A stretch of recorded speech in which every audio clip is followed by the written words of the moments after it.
Երբ 1999 թվականի դեկտեմբերին Երևանի Սունդուկյանի թատրոնի գլխավոր ռեժիսորի անձնական սեյֆը բացվեց, հետաքննողները գտան մի փաթեթ, կապված կարմիր թելով, որի վրա գրված էր միայն մեկ բառ՝ վերջին։ Փաթեթի ներսում եղել են 17 էջ, ձեռագիր նշումներով, որոնք նկարագրում էին այն, ինչ պետք է տեղի ունենար 1991 թվականի գարնանը։ Բայց երբ փաստաբանները փորձեցին ուսումնասիրել այդ թղթերը, պարզվեց, որ 3 էջ բացակայում են, հենց այն էջերը, որոնք պարունակում էին անունները։ Ով էր վերցրել այդ էջերը։ Ինչու էր Խորեն Աբրահամյանը պահպանում այդ փաստաթղթերը իր անձնական սեյֆում, երբ նույնիսկ իր ամենամոտ ընկերները չգիտեին դրանց մասին։ Եվ ամենակարևորը, ինչ էր գրված այդ կորած էջերում, որ դրանք պետք է անհետանային հենց այն օրը, երբ թատրոնի տնօրենը հեռացավ իր պաշտոնից։ Այս փաստաթուղթը կարող էր կյանքի արժենալ, եւ ինչ-որ մեկը որոշել էր, որ աշխարհը երբեք չպետք է իմանա ճշմարտությունը։ Խորեն Բաբկենի Աբրահամյանը ծնվել է 1930 թվականի ապրիլի 1-ին օրը Երևանում, այն ժամանակ, երբ Հայաստանը դեռ կոչվում էր Հայկական ՍՍՀ։ Նրա ծննդյան օրը ապրիլի 1-ը միշտ եղել է խորհրդանիշ։ Ոմանք ասում էին, որ դա Աստծո կատակն էր, մարդ, ով ողջ կյանքում կխաղա դերեր, ծնվել է այն օրը, երբ ամբողջ աշխարհը խաղում է կատակներ։ Բայց նրանք, ովքեր իսկապես ճանաչում էին Խորենին, գիտեին, որ նրա կյանքում ոչինչ չէր եղել կատակ։ Նա աճել էր այն տարիներին, երբ Սովետական Միությունը դեռ հավատում էր իր անմահությանը, երբ Երևանի փողոցներում մարդիկ խոսում էին շշուկով եւ յուրաքանչյուր բառ կարող էր դառնալ դատապարտական վճիռ։ Նրա ընտանիքը չէր պատկանում էլիտային, բայց նրանք ունեին մի բան, որը շատ ավելի արժեքավոր էր այդ ժամանակներում՝ կապեր։ Կապեր, որոնք թույլ էին տալիս երիտասարդ Խորենին մտնել Երևանի Թատերական ինստիտուտ 1949 թվականին, երբ ընդունելությունը նման էր լոտարեայի, որտեղ հաղթողներին ընտրում էին ոչ թե տաղանդով, այլ ճիշտ ազգանունով։ Երևանի Թատերական ինստիտուտի դռները բացվեցին նրա առաջ, եւ այդ պահից սկսվեց մի ճանապարհորդություն, որը կփոխեր ամեն ինչ։ Ուսանողական տարիները եղան դաժան դպրոց, ոչ միայն դերասանական տեխնիկայի, այլև գոյատևման արվեստի մեջ։ Դասախոսները սովորեցնում էին, թե ինչպես խաղալ Շեքսպիրին, բայց իրական դասերը տրվում էին դասարանների դուրսը։ Ինչպես հասկանալ, թե ով է իսկապես ունեցող իշխանություն, ինչպես կարդալ մարդկանց հայացքները, ինչպես հասկանալ, թե երբ պետք է լռել եւ երբ խոսել։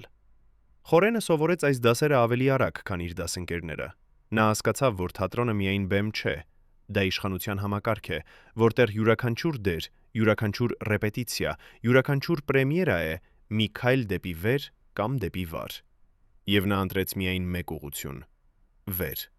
1951 թվականին, երբ Խորենը ավարտեց ինստիտուտը, նրան անմիջապես ընդունեցին Երևանի Ակադեմիական թատրոնի Գաբրիել Սունդուկյանի անվան թատրոնի դերասանական կազմում։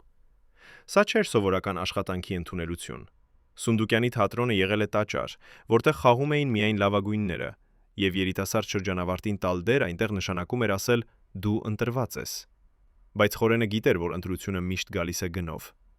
Դրա առաջին դերերը եղան փոքր, երկրորդական հերոսներ, որոնք ունեին միայն մի քանի տող, բայց նա խաղում էր դրանք այնպես, կարծես դա լիներ Համլետը։ Յուրաքանչյուր շարժում, յուրաքանչյուր հայացք, յուրաքանչյուր ուր լռություն էին հաշվարկված։ Ռեժիսորները սկսեցին նկատել, դերասանները սկսեցին նախանձել, եւ հանդիսատեսը սկսեց սիրել։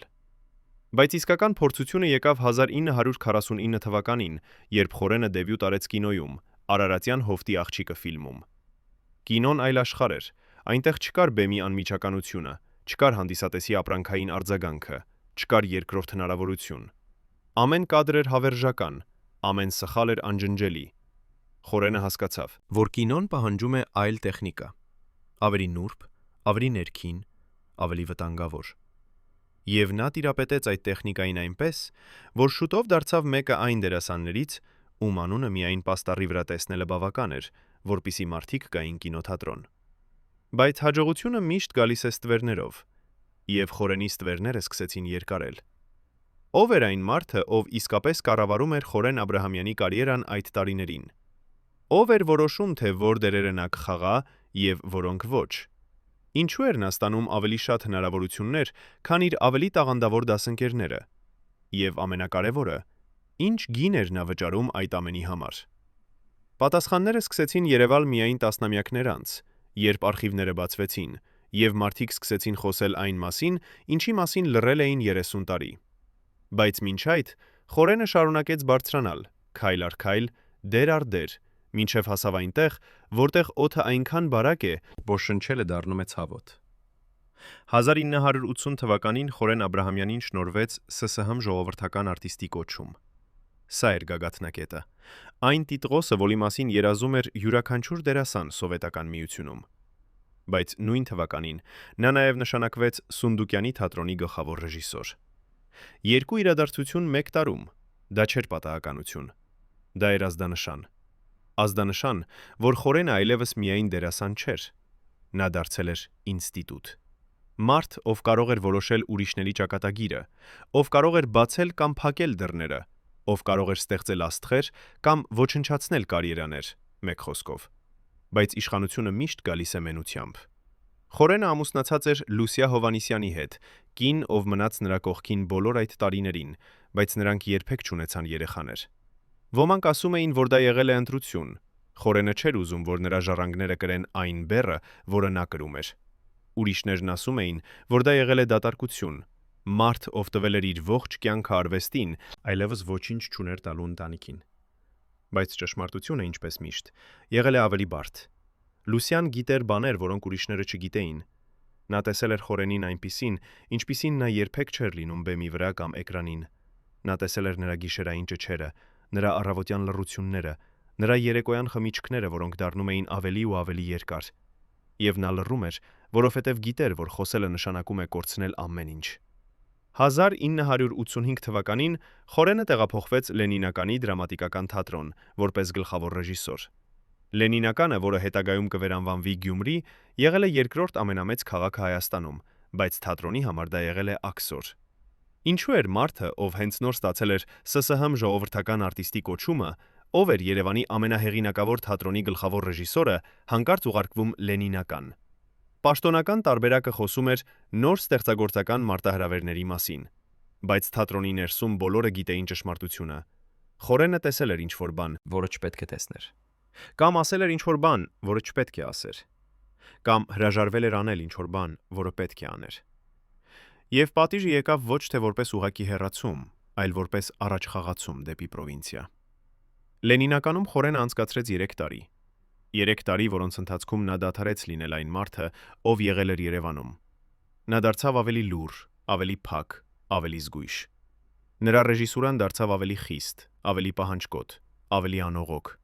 Դերասանները վախենում էին նրանից, բայց միաժամանակ հարգում էին, որովհետև գիտեին, որ նա պահանջում է նրանցից միայն այն, ինչ պահանջում էր իր ինքնից։ Բայց գիշերները, երբ թատրոնը դատարկվում էր եւ Լենինականի փողոցները մնում էին լուսավորված միայն հազվադեպ լապտերներով, Խորենը քայլում էր մենակ, եւ նրա ստվերը պատերին նման էր ուրվականի, որը փորձում է գտնել ելք լաբիրինթոսից։ 1988 թվականին Խորենը վերադարձավ Երևան, կրկին որպես Սունդուկյանի թատրոնի գլխավոր ռեժիսոր եւ գեղարվեստական ղեկավար։ Վերադարձը եղավ տրիումֆալ։ Թատրոնի դերասանական կազմը ողջունեց նրան 1 րոպե տևող ծափահարություններով, հանդիսատեսը լցվեց պրեմիերայի վրա եւ քաղաքական ղեկավարությունը ուղարկեց պաշտոնական շնորհավորանքներ։ Բայց նրանք, ովքեր ուշադիր էին նայում, տեսան, որ Խորենը փոխվել էր։ Նրա աչքերում այլևս չկար այն կրակը, որը եղել էր 10 տարի առաջ։ Նրա ձայնը դարձել էր ավելի ցածր, ավելի հսկայական։ Եվ նրա ժպիտը, երբ նա ժպտում էր, չէր հասնում աչքերին։